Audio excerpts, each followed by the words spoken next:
Today, let's understand the Kubernetes deployment in a simple way. We work with different configuration files in different tools. For example, in Maven we have pom.xml.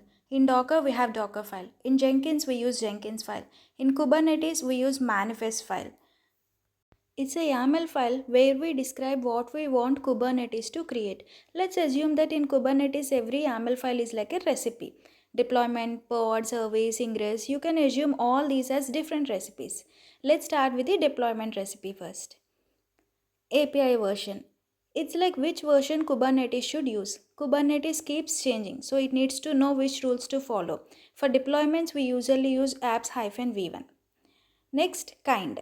Kind tells Kubernetes which recipe you are cooking. Here we are making a deployment recipe. Next comes metadata. It is the info about the recipe. Here we give a name to the deployment, some labels. You can think of labels like a name tags.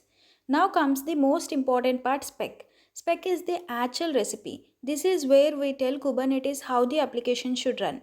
Inside spec, first we mention replicas. Replicas means how many copies of the application do you want. If I say replicas is 2, Kubernetes will always try to keep 2 pods running. If Next is selector. Selector is like an ID check. The deployment looks at the pod labels and manages only those pods with the matching labels. There comes template. This is the very important because inside a deployment there is a pod recipe. Inside template again we see the metadata. This metadata is for the pod. The labels here must match the selector above. Otherwise deployment will not manage the pod.